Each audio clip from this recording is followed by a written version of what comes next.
Mes amis, il nous faut craindre Dieu, il nous faut craindre Jésus-Christ. Même si Christ est plein d'amour et de compassion, il est tout-puissant. Il a la possibilité de nous donner la vie éternelle. Donc nous devons le craindre, nous devons faire attention à ce que nous faisons devant le Seigneur. Même s'il est rempli d'amour, nous devons craindre Dieu. Parce que si les démons craignent Dieu, les croyants aussi doivent craindre Dieu. Et beaucoup mélangent les Écritures. Ils pensent que craindre Dieu, c'est avoir peur de Dieu. La Bible ne dit pas qu'il nous faut avoir peur de Dieu, elle dit qu'il nous faut craindre Dieu. Vous savez, la crainte de Dieu, c'est un haut et suprême respect vis-à-vis de notre Dieu. Craindre Dieu, c'est de savoir qu'un jour, on va se retrouver dans sa présence, qu'on devra lui rendre compte pour nos vies.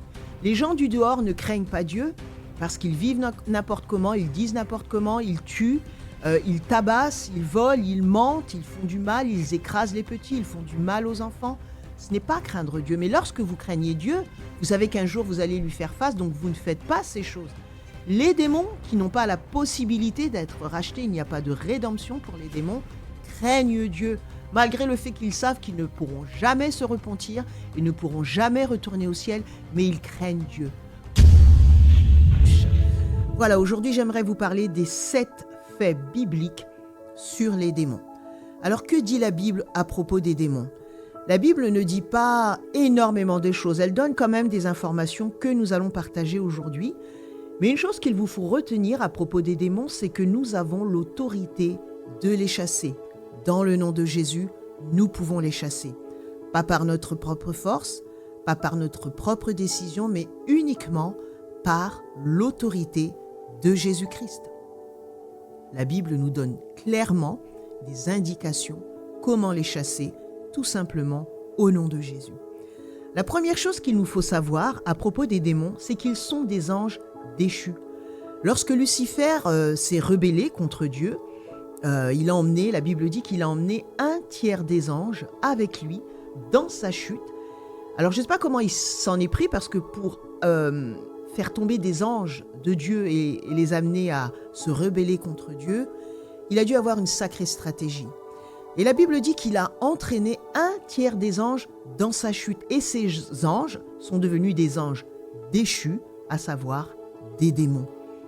L'une des premières choses que la Bible dit, c'est bien sûr que ce sont des anges déçus, mais il est dit dans 2 Pierre 2,4, « Dieu n'a pas épargné les anges qui ont péché, mais il les a précipités dans les abîmes des ténèbres. » Vous savez que les anges et les démons sont... Les anges démoniaques sont jaloux de nous.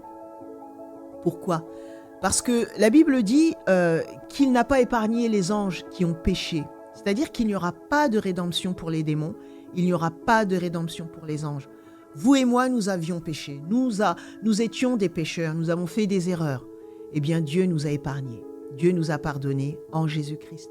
Mais pour ces démons, il n'y a pas de rédemption. C'est pour cela qu'ils nous vouent une haine sans nom, qu'ils se déchaînent contre nous, contre nos familles, contre notre destinée, nos objectifs, nos finances, notre santé. Vous savez que l'atmosphère est remplie de démons. La Bible dit que le diable est le prince de la puissance de l'air, parce qu'ils sont là dans le 2e ciel. Peut-être que nous aborderons un jour cet enseignement. Le 2e ciel, là où règnent les esprits démoniaques. Donc il y a le 1er ciel, le ciel des constellations, le ciel naturel, etc. Après, il y a le 2e ciel, où il y a toute cette sphère, où il y a des esprits méchants, et il y a aussi des anges de Dieu, donc toute cette influence démoniaque. C'est pour ça qu'on parle de la puissance de l'air, et c'est à partir de là que le diable influence ce monde. Et ensuite, vous avez le ciel, qui est le paradis de Dieu, où les croyants vont après leur mort. Et la Bible dit que ces anges se sont rebellés contre Dieu. Et à cause de leur rébellion, ils ont été écartés de Dieu. Non, il n'y a pas de rédemption pour les anges. Non, ce n'est pas possible pour eux d'être rachetés. D'ailleurs, aucun démon n'a jamais demandé pardon à Dieu, je ne pense pas. La Bible dit qu'ils connaissent Dieu parce qu'ils ont été dans sa présence un jour, il y a des millions d'années. Mais la Bible dit qu'ils tremblent. Parce qu'en plus de connaître, d'avoir connu sa présence, ils connaissent sa puissance, sa toute-puissance et son autorité. Et les démons haïssent l'Église parce qu'aujourd'hui, cette puissance et cette autorité est donnée à l'Église. Elle est donnée à toi, elle est donnée à moi. Ça, c'est le premier point. Deuxième point, Ils sont soumis à l'autorité de Jésus. Marc 3,11 déclare « Les esprits impurs, quand ils le voyèrent, se prosternaient devant lui et s'écriaient « Tu es le Fils de Dieu ». Vous savez, il y a certaines religions qui ne croient pas que Jésus est le Fils de Dieu. Cependant, les démons qui séduisent les gens avec certaines religions qui rejettent que Jésus soit le Fils de Dieu, ces démons savent et déclarent eux-mêmes que Jésus est le Fils de Dieu. La Bible dit qu'ils sont soumis à l'autorité de Jésus. Vous savez, lorsque Jésus chasse les démons, la Bible dit souvent, il dit d'une voix forte, il utilise la voix forte. Mais parfois, on voit des gens chasser les démons, ils crient, ils vocifèrent, ils se cassent la voix, sans réaliser que leur autorité n'est pas dans le cri. Elle est dans la puissance et dans l'autorité que Jésus nous a donnée. La Bible dit qu'ils les chassèrent avec autorité et que ces démons, lorsque les esprits impurs voyaient Jésus-Christ, ils se prosternaient devant lui. La Bible dit que tout genou fléchira, toute langue confessera que Jésus-Christ est le Seigneur. Ils sont soumis à l'autorité de Jésus parce que Jésus a une autorité. Vous savez, à l'époque de Jésus, comment les gens chassaient les démons? Bien sûr, Jésus n'était pas encore entré en scène avant qu'il arrive, avant qu'il se proclame Fils de Dieu et Messie, Sauveur, Seigneur. Les gens avaient affaire à des gens malheureusement possédés, démoniaques, malades, des gens qui se jetaient dans le feu, qui se roulaient par terre, des folles, des gens qui avaient les cheveux en l'air, qui faisaient n'importe quoi, comme on peut voir dans la Bible des scènes où les gens sont complètement possédés. Et à l'époque, les exorcistes qui faisaient payer leurs prestations n'avaient pas l'autorité de Jésus parce que Jésus n'était pas encore paru. Et même lorsqu'il a paru, les gens le voyaient faire, mais il n'était pas en Christ. Il n'avait pas été commissionné par Jésus-Christ pour faire l'œuvre de Dieu parce qu'il n'était pas né de nouveau. Il n'avait pas reçu Christ comme les disciples. Ils ne l'avaient pas reconnu comme leur Seigneur et leur Sauveur. Alors qu'est-ce que faisaient ces exorcistes à l'époque pour faire sortir les démons? La Bible dit que ces personnes, je ne sais pas si vous vous rappelez de cette scène avec les fils de Sheva, la Bible dit que ces personnes qui visiblement ne connaissaient pas Christ, se sont retrouvés dans une situation bien pénible parce qu'ils sont repartis nus et blessés, parce que les démons leur ont foncé dedans. Et ils ont dit, Paul, nous connaissons, Christ, nous connaissons, mais vous, qui êtes-vous? Premièrement, pour chasser les démons, vous devez avoir autorité. Et à l'époque, parce qu'ils n'avaient pas l'autorité de Jésus-Christ, souvent ils faisaient des incantations diaboliques et démoniaques et de sorcellerie qui faisaient appel à des démons supérieurs pour chasser les démons inférieurs. C'était une de leurs méthodes. La deuxième méthode, c'est qu'ils croyaient que les démons, il fallait les vomir, il fallait les sortir par la bouche. Alors ce qu'ils faisaient, c'est qu'ils mettaient sous le nez de cette personne qui était possédée une plante malodorante, quelque chose qui leur donnait envie de vomir. Et ils pensaient que de cette façon, en vomissant, les démons sortaient. Mais malheureusement, même s'il y avait des manifestations physiques de ce que ces démons sortent, les gens vomissaient, les gens tombaient dans les pommes à cause de cette odeur, à cause du fait que d'autres démons interviennent, eh bien les gens n'étaient pas délivrés. La vraie délivrance est venue lorsque Jésus-Christ est venu. Et c'est pour cela qu'il est dit dans la Bible que les gens étaient surpris parce qu'ils commandent aux démons avec autorité et ils obéissent. Et les démons sortaient parce qu'il y avait cette autorité que Jésus avait.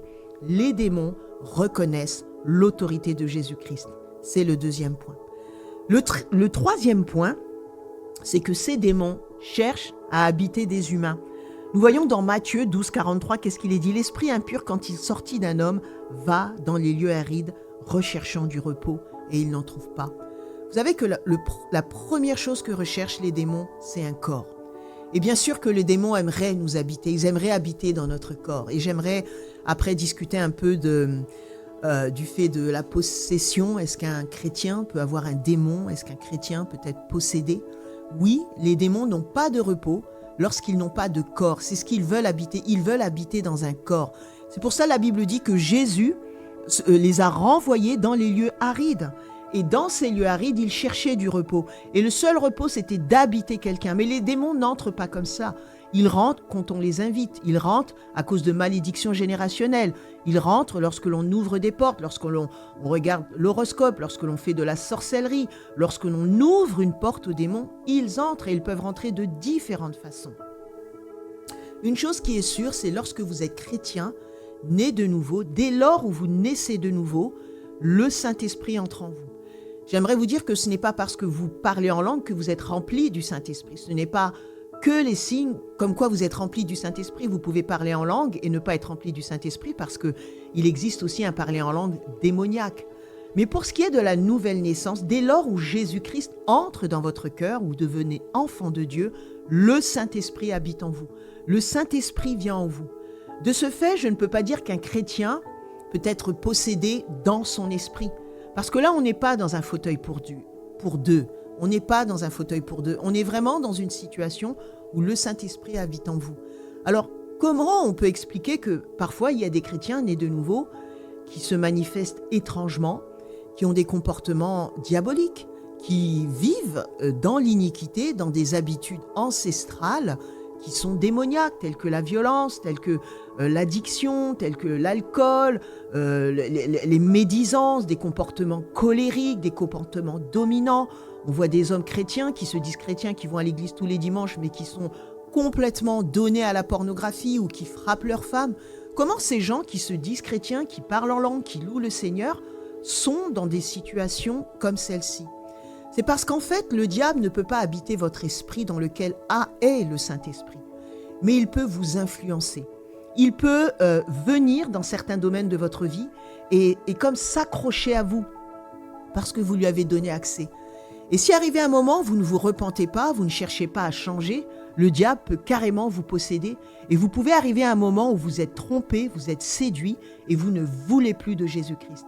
Et dès lors où vous ne voulez plus de Jésus-Christ, vous commettez le péché impardonnable. C'est-à-dire que si vous ne voulez plus Jésus-Christ, vous sortez du salut. Et si vous sortez du salut, le diable a le droit, la possibilité de vous habiter et d'habiter votre corps. C'est là où la Bible dit que Jésus chassa les esprits arides et il chassa les mauvais esprits et il les envoya dans les lieux arides. Marc 3 dit que ces esprits vraiment recherchaient un corps pour habiter. Et j'espère que le diable ne trouvera jamais en vous un endroit où habiter parce que la Bible déclare que nous sommes le temple du Saint-Esprit. Quatrièmement, leur mission est de détruire, de tromper et de voler. C'est ce que dit Jean 10,10. Le voleur ne vient que pour dérober, égorger et détruire. Ça, nous le savons. Vous savez, les gens qui font de la sorcellerie, les gens qui tirent les cartes, qui font toutes ces choses, pensent que le diable est leur ami. Les sorciers, les voyants, les satanistes pensent que le diable est leur ami et qu'à la fin de leur vie, ils vont aller en enfer et que Satan va partager son royaume. Vous savez, l'enfer n'est pas un lieu où on fait la fête, où on joue, où le diable vous donne des récompenses. Vous n'êtes pas l'ami de Satan. Satan n'a pas d'amis. Il veut complètement et totalement la destruction de l'humanité. Même si vous le servez, il voudra vous détruire à la fin et il vous emmènera dans un lieu où vous serez carrément, complètement tourmenté jusqu'à la fin de votre vie. Parce qu'en fait, la mission de Satan, c'est de détruire notre âme et de nous traîner dans ce lieu de perdition. Sur cette terre, il veut nous empêcher de marcher dans l'abondance, dans cette vie abondance que Christ nous donne, qui comprend la guérison, la prospérité, la paix, la joie, la délivrance, la puissance. Satan veut tout nous voler. Il veut nous tromper. C'est ce que dit la Bible. Et vous savez, il veut, Satan, il veut devenir notre maître. Il veut que nous, en tant que croyants, nous le servions. Mais la Bible déclare que nous avons un seul maître. C'est pour ça que nous devons faire attention dans notre vie à l'argent, que l'argent ne devienne pas mammon, parce que mammon est un dieu. Nous devons faire attention à l'impudicité, parce que nous ouvrons la porte à des démons. J'ai entendu un jour ce témoignage d'une sœur dont malheureusement le mari était addict à la pornographie et un soir elle allait se coucher et son mari était en train de regarder la pornographie et ce qu'elle a vu, cette sœur, elle a vu un démon entrer dans la chambre et Dieu lui a ouvert ses yeux. C'est à ce point que le diable veut nous séduire. Donc nous devons faire attention. La Bible dit qu'il ne vient que pour dérober, que pour voler, que pour détruire. Le diable n'est pas notre ami. Nous devons faire attention, être sur nos gardes, faire attention à ce que nous disons, faire attention à ce que nous faisons. Maintenant, je ne suis pas en train de dire qu'il saute sur nous comme ça pour nous posséder, Mais nous ne devons pas ouvrir des portes. Vous savez, lorsque Caïn en voulait à son frère, qui commençait à laisser de l'amertume entrer dans son cœur à cause de la jalousie, qu'est-ce que Dieu lui a dit? Dieu lui a dit que le péché se couche à ta porte, mais toi, domine sur lui. Aujourd'hui, ça n'a pas changé. Le péché se couche à notre porte. L'une des façons de donner un accès au diable, c'est de pécher et de ne pas se repentir. Nous pouvons vivre dans le péché et ne pas nous repentir. Or, la différence entre celui qui est né de nouveau et celui qui rejette Dieu, c'est le péché, parce que la Bible dit que celui qui est né de nouveau ne pêche pas. Est-ce que ça veut dire qu'il ne fait jamais d'erreur? Non, nous sommes tous amenés à arriver à un moment à pécher, mais ça veut dire qu'il ne reste pas dans le péché. Il y a une différence entre pratiquer le péché et entre tomber dans le péché. C'est pour cela que le Saint-Esprit nous donne la révélation. Lorsque nous péchons, il nous convainc de pécher. Là, nous nous repentons et nous arrêtons ce flot de péché dans notre vie. C'est pour cela que la Bible dit qu'un chrétien ne pêche pas, qu'un enfant né de nouveau ne pêche pas. Mais par contre, si nous tombons dans le péché et que nous restons dans le péché et que nous aimons ce péché, nous devons nous poser la question, est-ce que je suis vraiment né de nouveau? Et c'est à ce moment-là que nous devons crier à Dieu. Cinquièmement, les démons reconnaissent Jésus et ils savent qui il est. C'est ce que nous avons dit tout à l'heure, je crois que c'était dans Marc, là encore dans Marc 5, 7, qu'est-ce qu'il est dit? Les démons disent à Jésus, « Qu'y a-t-il entre toi et moi, Jésus, fils du Dieu très haut? Je t'en conjure au nom de Jésus, ne me tourmente pas. » Contrairement à beaucoup d'hommes, les démons savent qui est Jésus. Ils savent qu'il est le Messie et ils le craignent et ils tremblent devant lui. Les religions ne savent pas qui est Jésus. L'être humain ne savent pas qui est Jésus. Et même certains croyants ne savent pas qui est Jésus. Mais la Bible dit que les démons, ils savent qui est Jésus-Christ. Et ils tremblent. Ils tremblent devant lui. Ils tremblent devant sa personne. Mes amis, il nous faut craindre Dieu. Il nous faut craindre Jésus-Christ. Même si Christ est plein d'amour et de compassion, il est tout-puissant. Il a la possibilité de nous donner la vie éternelle. Donc nous devons le craindre. Nous devons faire attention à ce que nous faisons devant le Seigneur. Même s'il est rempli d'amour, nous devons craindre Dieu. Parce que si les démons craignent Dieu, les croyants aussi doivent craindre Dieu. Et beaucoup mélangent les Écritures. Ils pensent que craindre Dieu, c'est avoir peur de Dieu. La Bible ne dit pas qu'il nous faut avoir peur de Dieu. Elle dit qu'il nous faut craindre Dieu. Vous savez, la crainte de Dieu, c'est un haut et suprême respect vis-à-vis de notre Dieu. Craindre Dieu, c'est de savoir qu'un jour, on va se retrouver dans sa présence, qu'on devra lui rendre compte pour nos vies. Les gens du dehors ne craignent pas Dieu parce qu'ils vivent n'importe comment, ils disent n'importe comment, ils tuent, ils tabassent, ils volent, ils mentent, ils font du mal, ils écrasent les petits, ils font du mal aux enfants. Ce n'est pas craindre Dieu. Mais lorsque vous craignez Dieu, vous savez qu'un jour, vous allez lui faire face, donc vous ne faites pas ces choses. Les démons qui n'ont pas la possibilité d'être rachetés, il n'y a pas de rédemption pour les démons, craignent Dieu, malgré le fait qu'ils savent qu'ils ne pourront jamais se repentir et ne pourront jamais retourner au ciel, mais ils craignent Dieu. Pourquoi? Parce que Dieu est souverain, parce que Dieu est tout-puissant, ils craignent Dieu, et c'est une vérité. Sixièmement, les démons influencent les nations et les personnes. Il est dit dans 1 Corinthiens 10, 20, « Ceux qu'on sacrifie, on le sacrifie à des démons et non à Dieu. » Vous savez que derrière certains faux cultes, il y a vraiment des démons. Derrière le satanisme, derrière l'occultisme, la voyance, les nécromancies, toutes ces pratiques, l'horoscope, il y a des démons qui influencent. Ces démons influencent des nations. Ils influencent des ministres, ils influencent la sphère politique. C'est pour cela que la Bible dit que le diable est le prince de ce monde. Le mot prince est un titre politique, donc les démons influencent la sphère politique. C'est pour cela que la Bible dit que nous devons prier pour le gouvernement. Ils influencent la sphère religieuse. Pourquoi? La Bible dit que le diable est le Dieu de ce monde. Il est à l'origine de toutes les fausses religions qui renient Jésus-Christ en tant que Seigneur et Sauveur. Et le diable est vraiment celui qui gouverne ce monde. Il gouverne l'industrie de la musique, il influence. Rappelez-vous, je vous ai dit qu'il y a le prince de la puissance de l'air. Et là où il y a tous ces esprits démoniaques, c'est dans le deuxième ciel qui influence la musique. Vous savez, il y a plusieurs couches. Il y a l'industrie, il y a la politique, il y a le commerce, il y a la spiritualité. Et les démons essaient de s'infiltrer dans toutes ces couches de la société afin de contrôler le monde. Vous savez que des gens comme Hitler, Mussolini et d'autres ont été complètement, on va dire, téléguidés, pilotés par des démons parce qu'ils ont été influencés par ces esprits mauvais. Ils influencent des nations, ils influencent des gens, des personnes. Lorsque l'on voit des gens être assassinés, comme dernièrement Charlie Kirk, et puis aussi ce jeune homme qui faisait un TikTok, ce jeune chrétien qui a été littéralement égorgé à la machette dans une cage d'escalier. Cette personne était dans un fauteuil roulant. Il a été tué. Je crois que ces gens qui commettent des meurtres aussi froids, de sang-froid, sont influencés par des démons. Des gens qui abusent de jeunes enfants, qui sacrifient des animaux et pire, sont influencés par des démons. Quelqu'un qui tabasse sa femme tous les jours, qui la méprise et qui la rend malheureuse, est sous une influence démoniaque. Donc c'est ce que veulent les démons.